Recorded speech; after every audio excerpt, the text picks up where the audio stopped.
start with Greg Logan, Newsday.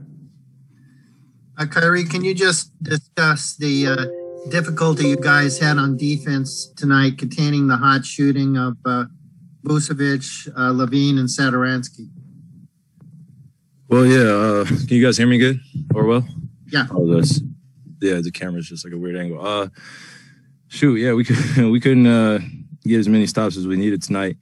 I mean, when you got, Tomas Satoransky going 8 for 10, Patrick Williams going 4 for 5, Daniel Tice going 4 for 6, and, making some timely baskets. You got to give credit. In the second quarter, I feel like they created separation and we were playing catch up, and they just kept coming at us. And when you're giving up 30-point quarters consistently or consecutively, it makes it difficult to mount a comeback. So we put our effort on the line, but we definitely could have gotten this game started a lot earlier. Well, not earlier, time-wise. It was already early enough, but just in the beginning minutes of the game. So you got to give the Bulls credit. They came to play tonight and they made shots. Alex Schiffer, The Athletic. Hey, Kyrie, you touched on it a little bit, but also in that second quarter when they pulled away, you guys got cold offensively. Just what do you think the issues were there when you guys just couldn't make shots? You kind of hit the nail on the head. Just couldn't make shots. Just indecisive. I feel like attempts that occurred in that second quarter where, we should just drive it or make an extra play or create an opportunity for a teammate. And, they created separation. So, like I said, you just got to give credit when credit's due. They made shots this early afternoon game. And, now we learn from what we can and move forward. Brian Lewis, New York Post. Hey, Kai. Steve had mentioned that he didn't think the pace was necessarily where it should be.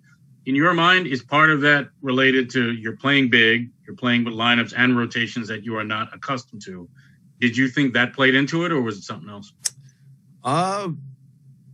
I'll leave that for you guys to discuss and have fun with that in terms of what that is. But I think in terms of how we feel as players going out there to prepare, it would have been nice to have more of a grace period in the morning to get on the court and prepare the way we prepare at home. We had 90 minutes as a team, or 115 minutes to prepare before the game, before anybody could get on the court. And it's just like unheard of. I'm usually at the arena 3.5 hours or 2.5 hours before the game to get, locked in as well as my teammates. And today it's just one of those weird games where everybody's schedule's off and it's an early game as it is. It's Easter for some people. And we're playing basketball on this day. So it took just a little bit longer for us to get it going, to get revved up, and it cost us. So you give the Bulls credit. But I feel like we did some good things and we could take some positives from here as well.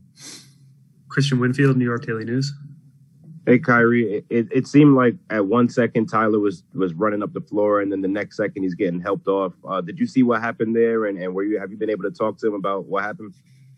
Yeah, I'll let the medical staff, work with him, and I'm sure his representation will how the professional stuff goes. I don't want to speak on someone else's behalf, but we don't want to get hit with the injury bug.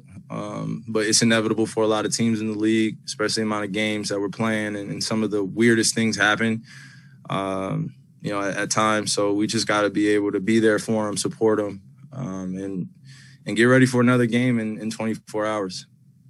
We just wish him well. Don't want him to miss too much time. Last question, Malika Andrews, ESPN. This one's kind of a little bit out of left field, Kyrie. I'm working on a project about race in the NBA over the past year, and I'm just wondering if, reflecting on the conversations we were having a year ago versus now, how you feel the momentum is in the NBA at this moment. For what? For being a catalyst of pushing discussions around race and specifically race and Black Americans.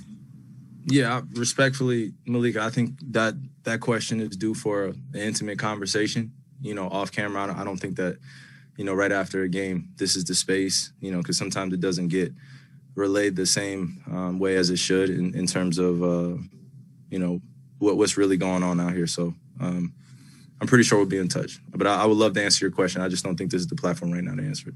Great. I will be in touch. Thanks. Yes, ma'am. You guys be safe.